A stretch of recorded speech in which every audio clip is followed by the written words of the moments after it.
So welcome guys. So today we are actually going to have a lab. Now we have three components to this lab. The first component is the power supply. What this power supply does is it actually provides different voltages to the circuit.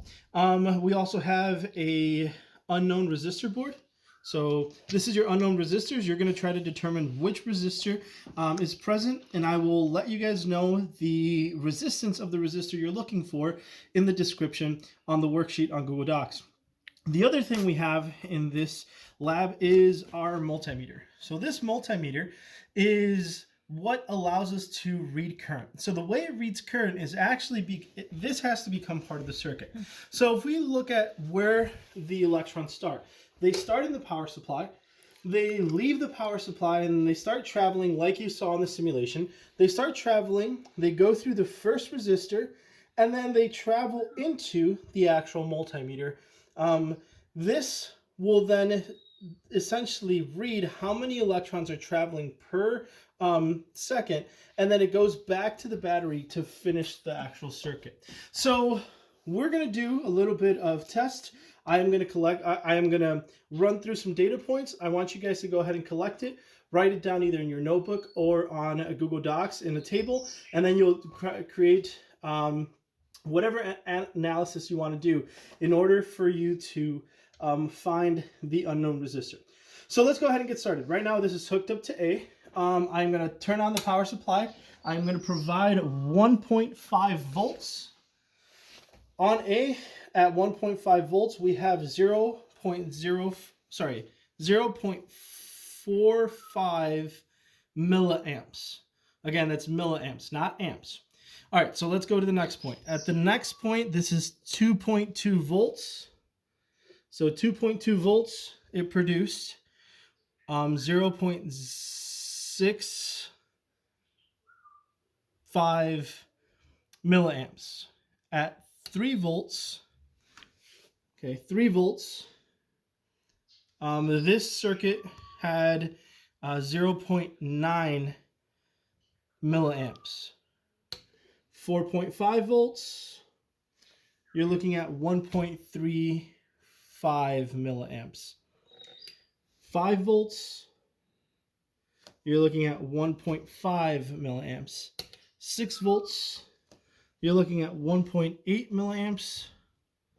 7.2 volts, you have about 2.2 milliamps.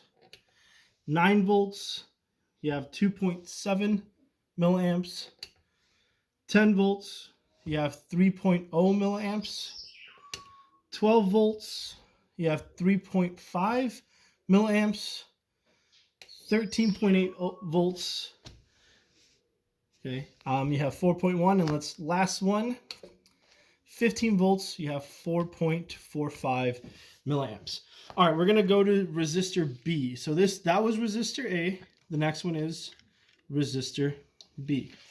Okay, so starting from the very beginning, you have 1.5 volts, produces 1.45 milliamps. 2.2 volts produces 2.1 milliamps. 3 volts produces 2.9 milliamps. 4.5 volts produces 4.3 milliamps. Make that 4.35. 5 volts produces 4.8 milliamps. 6 volts produces 5.7 milliamps. 7.2 volts produces 6.95 milliamps. 9 volts produce 8.7 milliamps. 10 volts produce 9.65 milliamps. 12 volts produce 11.4 milliamps. 13.8 volts produce 13.4 milliamps. And 15 volts produce 14.3 milliamps. Okay, so let's go ahead and move on to resistor C. So resistor C, this looks old.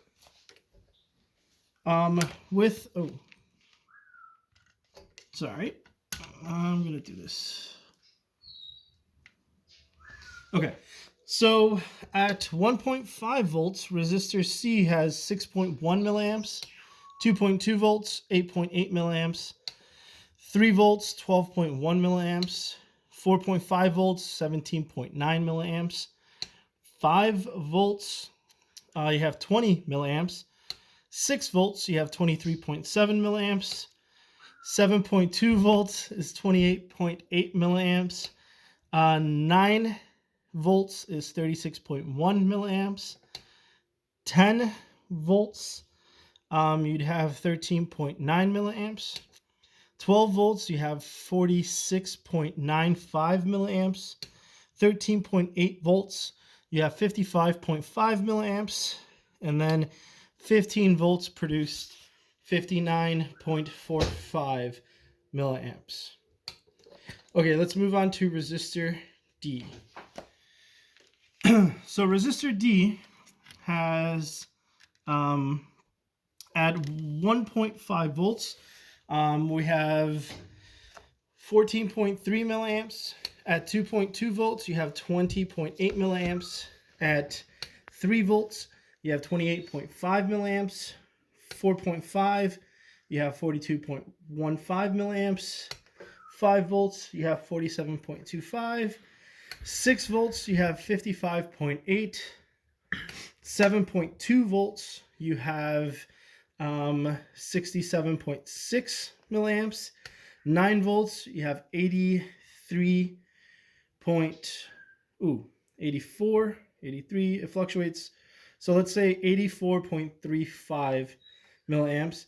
At 10 volts, you have 92.8 milliamps. And then at 12 volts, you have 108.3 milliamps. And then the last one, we're just going to do one more because I don't want it to get to the, I don't want it to get damaged. So we're going to go 13.8. We're going to